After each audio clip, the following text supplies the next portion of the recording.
Hi everyone, it's Melanie here, and what a year it's been. We are now well into our 4th year of the podcast. We have finished our books and created the Story Nerd courses. So Valerie and I are going to take a well-deserved break over Christmas and New Year's.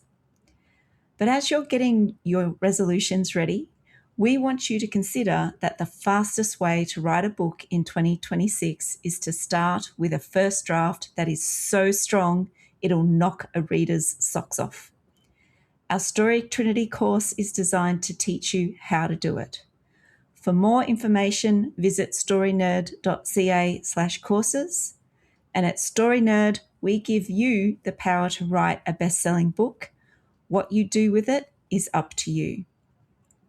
Now, for this week's archive episode, we're going back to Wayne's World, and my quote there is, "What the hell?" I am still laughing about our anti-plot ending on this episode, so if you listen to it again, please go right through to the end. We had a bit of a cracker of a time doing this one. Now, this movie is a cult classic, and if you are writing a subversive or absurdist story, then this is a great episode for you to revisit.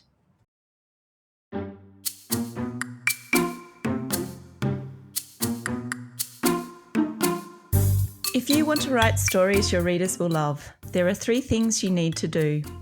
Understand storytelling principles, see how other writers have applied those principles, and then use them in your own work. Here on the Story Nerd podcast, our goal is to demystify story theory. We'll help you with the first 2 steps so that you can get started with the third. I'm Melanie Hill, writer, poet, and editor, and I have a passion for spy stories, fairy tales, and master detective novels. And I'm Valerie Francis. I'm a writer and literary editor, and I focus on stories by, for, and about women. On today's episode, Valerie pitched Wayne's World so that we can study plot structure. This 1992 film was directed by Penelope Safiris from a screenplay by Mike Myers, Bonnie Turner, and Terry Turner, based on a Mike Myers sketch from Saturday Night Live. Of course, there will be spoilers because we can't talk about the movie without talking about the movie. And we'd really love it if you could leave our show a rating and review. For Apple Podcast listeners, you can do it right from your phone. Simply go to the show's landing page and scroll to the bottom. It's that simple. All right, Valerie. Wayne's World, what have you got for the genre? Alrighty. Well, Wayne's World is an anti-plot film. So, by nature of being anti-plot, it defies genre. That's part of the deal with anti-plot. It kind of starts as a status story for Wayne, and then there's a love story for Wayne and Cassandra, and it, kind of ends as a story for Cassandra. But even defining the genre this loosely still feels like I'm trying to put a square peg in a round hole. So if we think about genre as meaning the kind of story we're dealing with, then the most accurate thing I can say is that Wayne's World is sketch comedy that goes on for 90 minutes. In terms of some sort of internal genre, the closest thing I got is worldview education, but, that's pretty loose. Now, I do want to say something, though. The reason there is some sort of a genre here is that even in an anti-plot film or novel, there's still a change that happens from the beginning to the end. So there is a bit of a change in Wayne at the end, because, well, sort of, kind of. I mean, because Wayne says to camera, "Isn't it great? We're all better people now."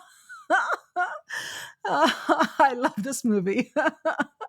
And this is part of the shtick with anti-plot, is that they take everything that has anything to do with story as we know it, and they turn it upside down, including this idea of genre. But there does have to be a change, because if there wasn't a change, if nothing changed, it's not an anti-plot narrative, it's non-plot. So that's a really important difference. Something's got to change. Even if we say the only change is that in the beginning of the film, Wayne wasn't in a relationship, and at the end of the film, he is in a relationship. Something has changed. What do you think of that, Melanie? Well, so so this week I went, you know what? It's anti-plot. There probably isn't a genre, so I didn't even make a guess. And it's interesting what you say about change, because one of the notes that I've got in my part of the script is that I didn't think the characters had changed at all, even though they say, "Isn't it great?" But I did, yes, there were some things that were different, but in terms of an arc, I suppose there wasn't much of an arc. So yes, I can see what you're saying there. There is something that has to be different and a change, even if it is just as simple as, Wayne's with Cassandra. But again, there's not much else that's different. With an anti-plot story, we have to take everything that we think we know and toss it out. Mm-hmm. So if we're looking for change, the way that we have been studying stories forever, the change isn't going to be like that. Nothing is going to be the way we are used to seeing it. That's kind of the whole point. Well, it's interesting too, isn't it? So that, if we think about Wayne and Garth as the main characters, they kind of end up back where they started, even though they may be in relationships. But the supporting cast and some of the key people have had changes. So if you think about Rob Lowe's character, he's obviously had a big change, in his fortunes and what happened to him. So there are things that happened and people did change, or their circumstances changed. But with Wayne and Garth, it was probably minimal. And I think that's okay. Right. I think that there are things that changed, but we normally would expect it to be with our protagonists. But this time it's sort of more in some of the support cast as opposed to the two main characters in the story. I think that's me riffing. Yeah, no, I would agree. Yes. All right. So I don't understand the theory much on this anti-plot. So I'm ready to help. Have you help me understand it? Well, God, I'll try. I will do my best.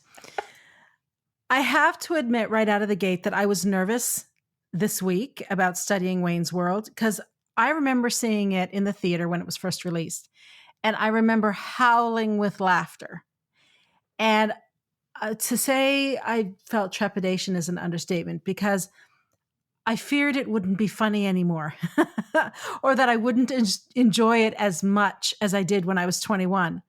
But I'm happy to say that I did still laugh. Maybe not quite as much, but I still found parts of it hysterically funny. And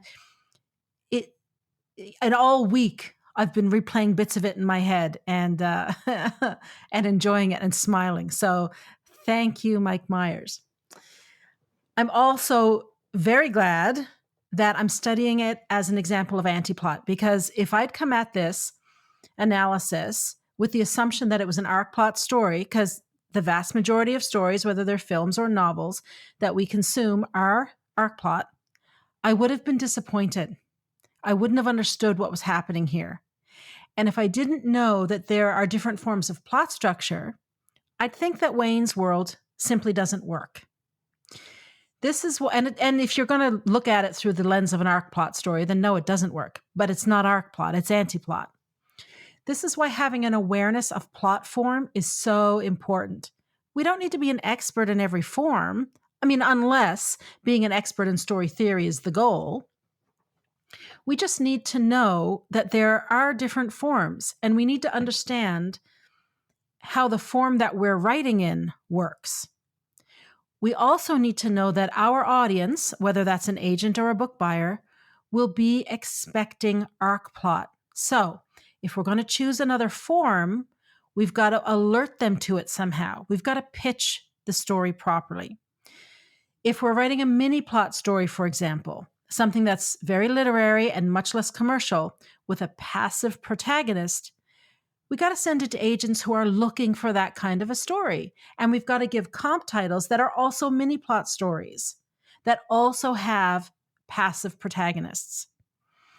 I mean, just understanding this one concept could be the difference between a rejection and a request for a full or partial manuscript. Okay, what exactly is anti-plot? Well, simply put, it's kind of the opposite of arc plot. It takes all of the aspects of arc plot, all the things that make up the kinds of stories we're used to, and it just turns them on their ear. I'm going to be quoting from Robert McKee a lot this week.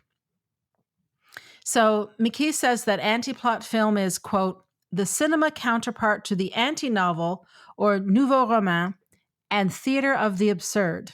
So, okay, we're novelists, so what is an anti-novel? Here's the Merriam-Webster definition.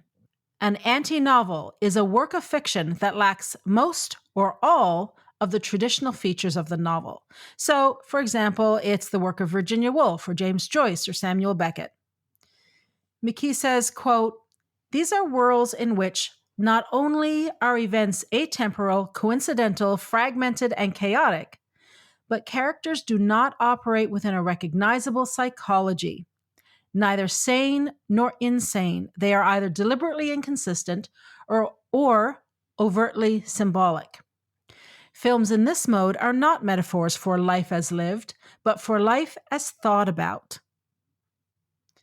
They reflect not reality, but the solipsism of the filmmaker, and in doing so, stretch the limits of story design toward didactic and ideational structures. Well, now, if that doesn't describe Wayne's World, I don't know what does. The characters are neither sane nor insane. They are neither deliberately inconsistent or, Anyway, McKee says that the sense of a single perception, no matter how incoherent, holds the work together for audiences willing to venture into its distortions. And that single perception here is Wayne. So he's the constant through the whole story. Anti-plot means anti-structure.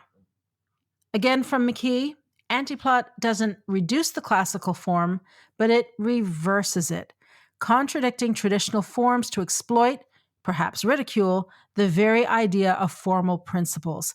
And that is definitely happening in Wayne's World for comic relief. So all of the elements that we've been looking at, like in this whole podcast, I just tossed them out the window for this week. And definitely the elements that I've been talking about since the beginning of the season. And by that, I mean, the type of ending that a story has, whether it's open or closed, the nature of the conflict of the story, whether it's internal or external, the number of protagonists a story has, and the nature of the protagonist, whether she's active or passive, the kind of timeline a story has, linear or nonlinear, and the logic of the story, whether there's a cause and effect flow to events, or whether there's simply a series of coincidences. Now, I just want to pick up on that last point a little bit more. The story logic, arc plot uses causality, but according to Robert McKee, anti-plot, quote, often substitutes coincidence for causality, putting emphasis on the random collisions of things in the universe that break the chains of causality and lead to fragmentation, meaninglessness, and absurdity. Well, again, that's Wayne's World. I don't know how else to say it. That's Wayne's World. I just want to tap into something that you've said there, that, if you didn't come into Wayne's World knowing, well, if I didn't come into it knowing that it was anti-plot, anti-structure, I really would have struggled with this now. But if I had seen it when I was, in my 1921 sort of age group, that wouldn't have worried me at all. Do you know what I mean? Like, it's amazing how the passage of time has changed my willingness to accept some things. And there are parts of that story that really resonates with that time and of an age that we were when it first came out compared to what we know now. And it makes more sense to me watching it now for the first time in my 50s, knowing that it is anti-plot, whereas I just would have accepted it as sort of like some sort of weird kooky film that, because I heard so many catchphrases and all those sorts of things that came from that movie. So even if we go forward now and go into a movie like this, I will feel more comfortable to go, oh, it's the plot structure that is different here. It's a continuation of like you said, the skits. It's just a skit series of skits that kind of keep on going. So I think that description that you've given there of what antiplot is fits perfectly with Wayne's World, and it just gives us an extra reference point to go, what's different about this, and why is it that I'm having a certain type of reaction to watching this movie? And it comes down to the structure. Here's the thing. Not everyone likes sketch comedy, but if you do like sketch comedy, this is just a feast of it. If you do like this type of comedy, 90 minutes of it is a joy to sit through. Well, even if you don't like a part of it, the next bit is different. Yeah. Yeah. It doesn't, because you're not stuck in that same thing all the time. So you have the tolerance to go, well, that bit didn't land with me, but this next bit might, or it did. And I think that's one of the beauties of that form and how they've made that movie, is that if you don't like one part of it, you probably like the next part, or, something in there will resonate with you or speak to you, or you'll find funny. And that was one thing that stood out for me this week as well, watching it. Well, I hope you liked it. Yeah, I did. All right, let's look at Wayne's World and just some of the examples of how antiplot is playing out in this film. Now, I started out trying to make a complete list, but the subversion of the arc plot structure is just constant. There's way too much for one podcast episode. Honestly, it could be an entire book. And I did mention that antiplot is also the works of, say, Virginia Woolf, etc. Sketch comedy is just one form of antiplot. I think it might be the only type that I am interested in, to be honest. Okay. So there are multiple examples of characters talking to camera. There's even a moment when Wayne tells Glenn, who's the coffee shop employee, that only Wayne and Garth can talk to camera. And this breaking the fourth wall is part of an antiplot. When Wayne sees Cassandra, the Dreamweaver music comes on. And then there's a similar thing that happens with Garth when he sees the dream girl at the coffee shop. We have all those fantasies with all that, romantic music that's happening. And then, of course, Dana Carvey doing the Foxy dance. I thought it was hilarious. It's just as funny this time as it was when I was 21. Well done, Dana Carvey. I mean, it's a little creepy, but it's also really funny. There's an odd scene when Benjamin tells Garth that Noah, that's the arcade owner, is to have a regular spot on the show. Okay. In this scene, Garth is making a robotic hand, and it comes up out of nowhere. Like, we have no previous knowledge that he's building a robot or anything like that. We do know early that he's sort of technologically minded and sort of gadgety, but this robotic hand with this crazy homemade cap, like, this is just, where did this come from? And even Dana Carvey said he didn't understand why that was in the movie. But Lorne Michaels, who's the producer, insisted on it, and so there it is. Are you going to argue with Lorne Michaels about how sketch comedy works? Probably not. There's a whole series of titles on screen. Now, it happens within the Wayne's World public access program, but it also happens within the Wayne's World movie. For example, the gratuitous sex scene or Oscar clip. There's also subtitles in the Cantonese conversation between Wayne and Cassandra. Not only does it translate what they're saying, but it expresses Wayne's inner thoughts. Because there's a point when no one is speaking, but the subtitles are still going. There are multiple acknowledgments of randomness First example, when Ben makes the initial offer to buy the program, Garth calls the audience to meet him under the table where he asks, "Does this seem weird? I mean, why does this guy have contracts?" It happens again after the Alice Cooper concert when Wayne and Garth accidentally exit the building. They meet a security guard who tells them that the limo is owned by music industry executive Frank Sharp. Well, no one was ever talking about music industry anything, or Frank Sharp has never come up before. And this guard, who is Chris Farley, plays the guard, he tells them that Sharp is driving around the country looking for acts. He tells them the whole schedule, how Sharp operates.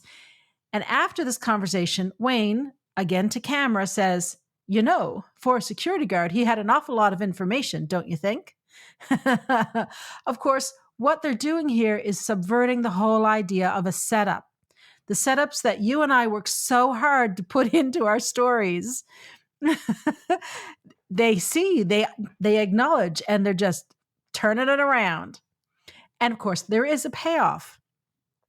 And this comes when Wayne and Garth are trying to think of a way to win Cassandra back from Ben to Wayne. And it's Garth who remembers Sharp, and Wayne says, "Aren't we lucky we were there to get all that information? It seemed extraneous at the time." Right? Like, this is anti-plot stuff. And following from that, in that same scene when they're coming up with a plan for how are they going to get Cassandra's video in front of Sharp, Garth suddenly has all the spy technology and like all the equipment and all the information to enable them to beam a video of Cassandra and her band right into Sharp's limo. Now, we do see this kind of complicated plan suddenly coming together in movies like Mission Impossible, and we don't think anything of it. Here, Wayne's World subverts it by having Wayne say, "We can only pray he's watching television in his limo at that exact moment." I mean, I find this funny. There's a whole bit about product placement, right? That is definitely the influence of sketch comedy there. If you watch Saturday Night Live, that's just going to come right out of it for you. Now, Melanie, did you guys have Laverne and Shirley, the TV show Laverne and Shirley? Yes, and I used to love it as a little girl. Yes, so that resonated, and I recognized that straight away. And even when they said we're going to Milwaukee, I went, "Oh, Laverne."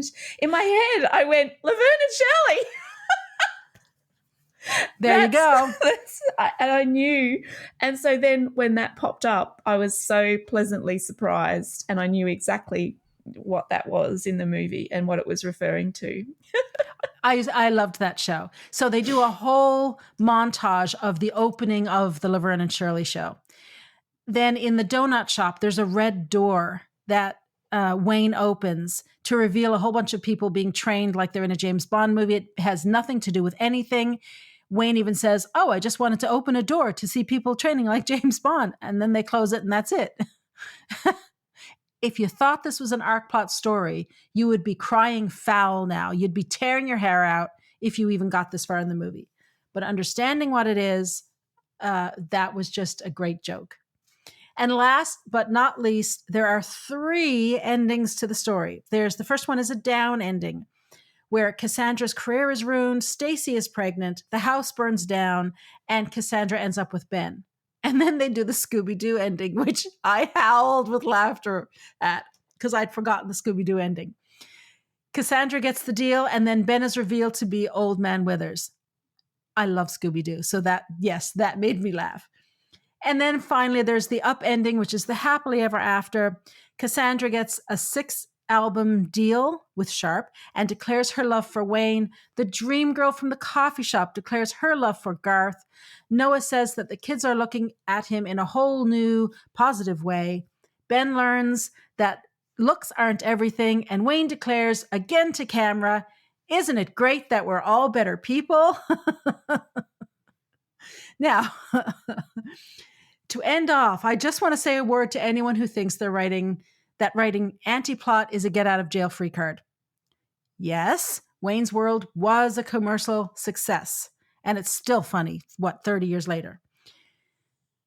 But most anti-plot narratives are not commercially successful. So you have to be honest with yourself about what your career goals are. There aren't too many stream of consciousness books on the market today, and I'm pretty sure there aren't any on the New York Times list. But there's a whole lot of Colleen Hoover books on the New York Times list. Also keep in mind that the people who made this film are masters in the comedic arts. These are people who know exactly what they're doing when it comes to sketch comedy. It's Lorne Michaels, Mike Myers, Dana Carvey. And even they weren't sure this film was going to work. All right, that's it for me. Melanie, what's your take on Resonance this week? Well, there are lots of references, as you mentioned, to other movies and music in Wayne's World. And it's an example, I think, a good example of putting a great deal of modern references into a story. And I thought that the structure of the movie allowed the writers to throw in random and obscure lines from other films, from TV songs, from other music, from actors, products, as in the Pepsi catchphrases and other catchphrases from commercials. And, like you mentioned, even the conventions from cartoons, such as, the unmasking of the villain Scooby-Doo style. So I thought that the structure actually allowed them to do a lot of things that you wouldn't normally expect. So the structure meant that there wasn't any rhyme or reason for the references, and that worked well for a story that is anti-plot. The other movies we've seen this season, which use references to a whole range of other stories, movies, songs, characters, people and product placement, would be the Lego Batman movie. But the biggest difference between the two is that most of the resonance in Lego Batman made sense and contributed to the plot and the themes of family, loneliness, good and evil, and teamwork. Now, this isn't the case for Wayne's World, but it's not meant to be the case, and the randomness is part of the point. Now, there were similarities, I thought, between Wayne's World and Nashville. So some of the references in Wayne's World were very specific and may not mean much to people outside of the dominant culture. So, for example, the fictional donut shop, Stan Mikita's Donuts, is named after a Chicago Blackhawks hockey player. Now, I'm going to assume that this is ice hockey and not field hockey, but this reference is lost on someone like me. And there are also other ice hockey references in this film. The location of where the donut scenes were filmed is in a Tim Hortons, which I believe is a Canadian chain, and Tim Horton was a famous ice hockey player as well. And the police officer at the donut shop was officer, now I might get this wrong, please forgive me, is it Koharski? And this is a reference to an ice hockey referee called Don Koharski. Okay, I got to jump in here. Yes, Tim Hortons is a coffee shop here. It's everywhere, everywhere. I'm getting a kick out of you saying ice hockey all the time because it's just hockey for me. In the land of ice, it's just hockey. And Mike Myers is Canadian and a huge hockey fan. There's tons of hockey references here. Mm-hmm. So being Canadian, I enjoyed it. I did want to play hockey when I was little, but I wasn't allowed because I'm a girl. and you can't, even if you're not a hockey fan in Canada, you can't help but know about hockey. You just can't help it because it's sort of in the air. Anyway, please continue. No, well, see, and that's my next point was going to be these references work well if you're part of a community who loves and watches, I'll say, hockey. But if you're someone like me, you'll probably find these references out by accident or with the help of Amazon Prime Video X-ray function, which was actually very helpful for me this week. There are, however, many references to mainstream culture that resonate with those outside of Northern American culture as well. So the music is a prime example.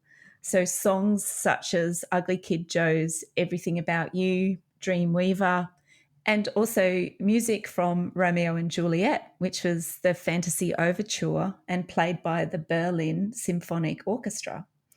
So the styles of music in the movie are broad, and this is great for the audience. We can recognize a large portion of the music on offer, but it's also kind of odd because for a pair who base their show, Wayne's World, around being heavy metal music fans, there's not much heavy metal music. So there is some. So there's, Black Sabbath, they're considered heavy metal. And there's bands and other singers like Alice Cooper, Ugly Kid Joe, and Rhino Bucket. And but they are considered hard rock these days, not heavy metal. And yes, there is a difference. There are also some glam rock bands in the mix too, like Cinderella. But does this matter in Wayne's World? No, not really. And I think that's a good thing. The other interesting use of resonance in this movie is the language used by Wayne and Garth. So straight away, they use words like party time, bogus, no way. You can tell I'm not an actor, right? and excellent, which are phrases used by Bill and Ted in Bill and Ted's Excellent Adventure. Now, Bill and Ted came out in 1989 and Wayne's World came out in 1992. And they are part of what's called stoner comedy or the stoner comedy genre.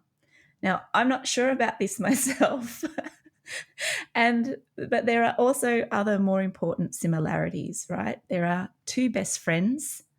In both movies, those best friends have a love of music and they have catchphrases.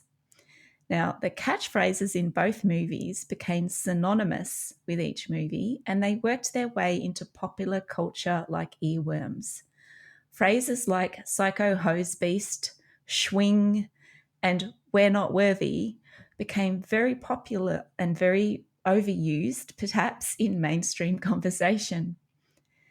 So, like other movies, Wayne's World created its own resonance. And both Wayne's World and Bill and Ted spawned sequels and continued the worlds and the characters that people loved. So if you remember back to the first episode of the season, I put forward the idea that readers, if they like a particular story, seek out similar stories with the aim of recapturing or reliving the feeling they experienced in the previous novel. So the commercial success of Wayne's World and Bill and Ted's spawned sequels, and I think is proof of that concept of resonance. So the popularity of this movie, I think, can be put down to the resonance within it. And I think the writers were very aware of what they were doing and who their target audience was. The two main characters are very juvenile in their behaviour. So the behaviour that they present was very easy for the target audience to relate to. Wayne and Garth don't really suffer from the consequences of any ill-informed actions. They stay sort of where they started, with Wayne still living at home and filming the community access TV show in his garage. And both guys get the girls, but it's sort of just because they don't really grow. They don't change that much. But that's, I think, what the audience wants. The Wayne's World trio or group of guys are back together no matter which way the movie ended and which one you choose to believe or want to attribute the right ending to. And I think that's part of the fun. So this is not a criticism, it's just part of the fun of the movie. And I think it also links back to that resonance and knowing your target audience and what your audience want. Now, at the risk of alienating some hardcore fans of Wayne's World, I have to say that I didn't really like Garth. I found his mannerisms and the way he spoke kind of creepy. So there was something very off about Garth to me. And this is resonance too, right? So in the same way that we seek out stories that recapture a feeling, we also avoid stories that recreate unwanted feelings or experiences. So by the end of the movie, I couldn't really watch the character of Garth And when I went to watch it the second time, I kind of found myself turning away a bit. But on the other hand, Wayne is different. He is a character that I enjoyed watching and I didn't mind. He is silly and funny, but he wasn't creepy to me. Now, there are many ways to create resonance in a story, and Wayne's World, like the Lego Batman movie, does a good job of drawing from many sources to tap into nostalgia. The biggest difference between these two movies, I thought, was theme. So the arch plot structure drives the resonance elements to support the story's theme, while the anti-plot structure means anything can be included, no matter how random it appears. The resonance doesn't need to support the story's theme or premise because there's no need to. Events, characters, speeches, they don't need to have any meaning. And this is why Wayne's World and its heavy metal fans don't worry if the music they hear is pop music or a show's theme song. But this would matter if the structure was different. The random nature of events also applies to the smaller units of story, including how resonance is used within those units. The move away from cause and effect events to coincidental events gives the writer freedom to be random and use snippets of familiar content that don't have to relate to another one. So an example of this is the scene where Wayne and Garth meet Alice Cooper after his concert. So I thought that this was one of the funniest scenes in the film. Alice is the opposite of his on-stage persona. He is a civilized gentleman who has a cultured conversation with his band about Milwaukee.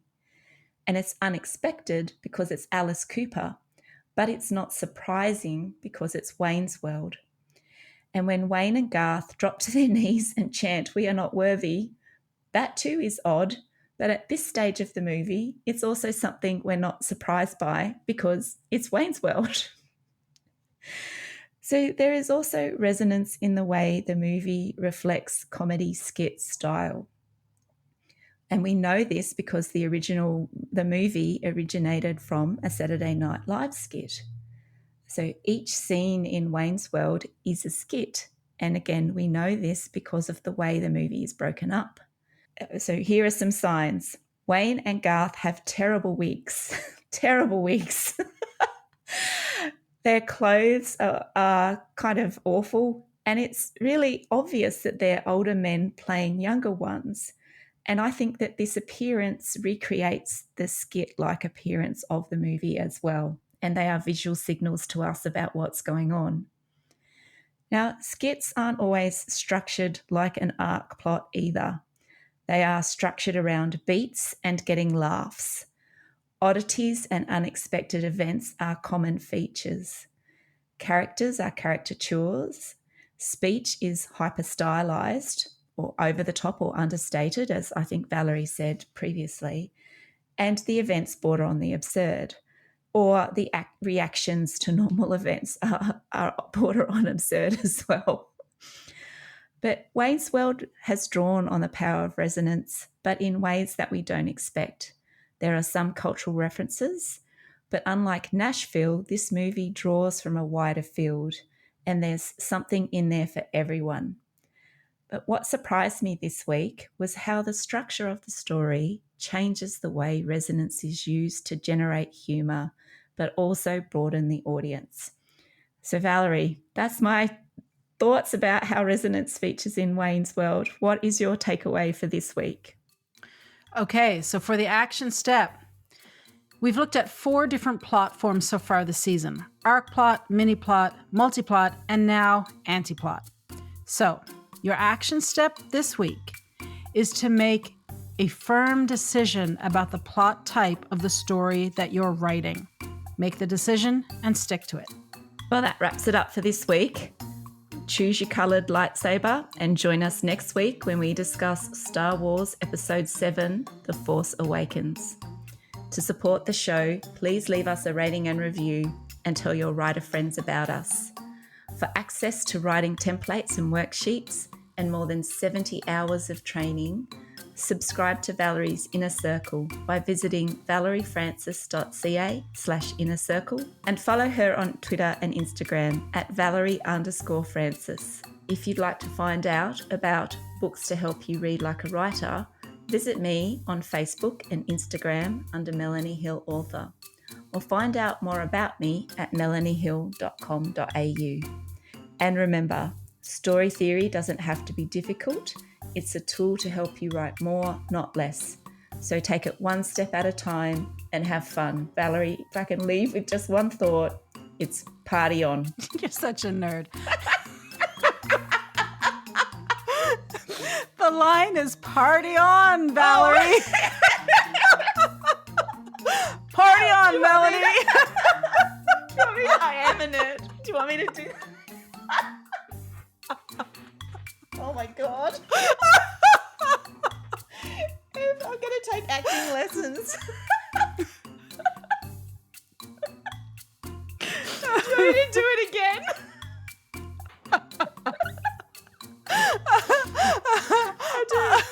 All right, let me do it again. I'll do it again. So we can have multiple endings. Or we can leave it. And there we go, the multiple endings. Yes. All right, ending 2. And remember, story theory doesn't have to be difficult. It's a tool to help you write more, not less. So take it one step at a time and have fun. Party on, Valerie.